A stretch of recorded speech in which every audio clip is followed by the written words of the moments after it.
બંધ કરો ટિકિટની કાળાબજારી બંધ કરોના નારા સાથે કોંગ્રેસ દ્વારા સુરતના રેલવે સ્ટેશન પર વિરોધ પ્રદર્શન કરવામાં આવ્યું। સુરત તેમજ ઉધના રેલવે સ્ટેશનથી લાંબા રૂટની ટ્રેનોમાં થતી ટિકિટની કાળાબજારી અને મુસાફરોને થતી હેરાનગતિ તેમજ અન્ય પ્રશ્ન બાબતે સુરત શહેર જિલ્લા કોંગ્રેસ સમિતિ દેખાવ કરી આવેદનપત્ર આપવામાં આવ્યું હતું।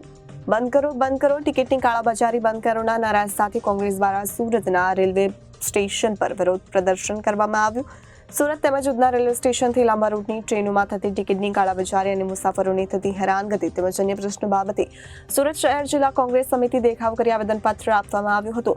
શહેર કોંગ્રેસ પ્રમુખ ધનસુખભાઈ રાજપૂતે કહ્યું કે અમે ઘોર નિંદ્રામાં સૂતેલા તંત્રને જગાડવા માટે આજે વિરોધ પ્રદર્શન કર્યું છે।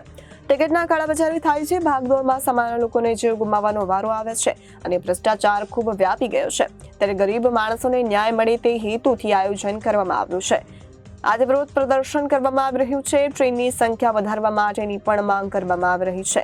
ભ્રષ્ટાચાર બંધ કરાવવાની માંગ કરાઈ છે। કલ્પેશ બારોટે કહ્યું કે લોકો સુરતમાં દેશભરમાંથી આવીને વસવાટ કરે છે। તહેવારોની રજામાં જવા માટે બુકિંગ અગાઉથી ખુલી જતી હોય છે, તેમ છતાં લોકોને સીટો નથી મળતી, જ્યારે ભ્રષ્ટાચારીઓને વધુ આસાનીથી મળી જાય છે। સામાન્ય લોકોને કલાકો સુધી લાઇનમાં ઉભા રહેવાની ફરજ પડતી હોય છે, ત્યારે આ પ્રકારની વ્યવસ્થામાંથી બહાર આવી સુદૃઢ વ્યવસ્થા થાય તેવી અમારી માંગ છે। આજે સુરત શહેર કોંગ્રેસ સમિતિ દ્વારા અમો વર્ષો જૂની ઉત્તર ભારત તરફ જતી ટ્રેનો, બિહાર તરફ જતી ટ્રેનો, ઓડિશા તરફ જતી ટ્રેનો, મહારાષ્ટ્ર તરફ જતી ટ્રેનો માટે વર્ષોથી અમારી ડિમાન્ડ રહે છે, માંગણી રહે છે, પરંતુ આ તંત્ર એના પર ધ્યાન આપતું નથી। એ ફક્ત ને ફક્ત એની રાહ જુએ છે કે ધમાચકડી થાય, ભગદડ થાય, માણસો મરી જાય, પછી નેતાઓ એને ઢાંકવા માટે 24 કલાકમાં 3 ટ્રેન આપીને એને લીપાપોતી કરી દેતા હોય છે। અમે એવું ચલાવવા માંગતા નથી। અમે એમ કહેવા માંગીએ છીએ કે તમે આ દિવસની રાહ શા માટે જુઓ છો? આજથી જ આગોતરું આયોજન કેમ નથી કરતા? જો આજે જ તમે આ ટિકિટોનું રિઝર્વેશન ચાલુ રાખો અને ડિમાન્ડ હોય તે પ્રમાણેની સપ્લાય પ્રમાણેના નિયમ પ્રમાણે તમે ટ્રેનોની વ્યવસ્થા કરો તો જે ધમાચકડી થાય છે, માણસો મરી જાય છે, લોકો બ્લેકમાં ટિકિટ લે છે, રાત્રે લોકો લાઇનમાં સૂઈ જાય છે અને સવારે બારી પર પહોંચે તે પહેલાં ટિકિટો બુક થઈ જાય છે।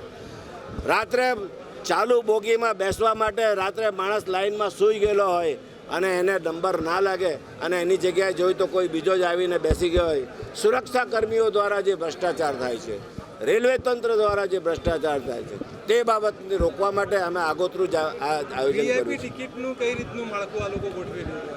વીઆઈપી ટિકિટમાં પણ એ લોકોના લાગતા વળગતા માણસો માટે એ લોકોની વ્યવસ્થા કરતા હોય છે। જરૂરિયાતમંદનો કોઈ ક્રાઇટેરિયા જળવાતો નથી કે તમારી કઈ જરૂરિયાત છે, તમારે કઈ રીતે, તમારે શું તકલીફ છે, તમારે એની ટિકિટ પહેલાં આપવી જોઈએ। વીઆઈપીનો મતલબ એ નથી કે વીઆઈપી માણસ હોય તેને ટિકિટ આપવાની હોય। વીઆઈપીનો મતલબ એ છે કે એને જેની જરૂરત છે, જે માણસને જવું જ પડે એમ હોય, કોઈ એક્સપાયર થઈ ગયેલું હોય, કોઈ પ્રાસંગિક પ્રસંગ થઈ ગયો, કોઈ અકસ્માત થયો હોય અને એમાં એનું પહોંચવું હોય, તેવા સંજોગોમાં એને જે વ્યવસ્થા કરવાની હોય, વીઆઈપીનો કોટા ફાળવવાનો હોય, તે નથી થતો।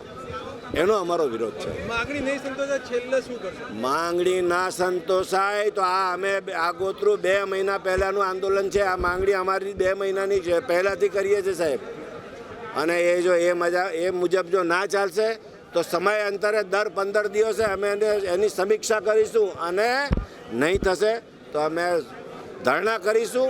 રેલ રોકો આંદોલન સુધીની પણ અમારી આ વખતે તૈયારી છે। કલ્પેશ બારોટ, માજી જણાવી સભ્ય વેસ્ટર્ન રેલવે।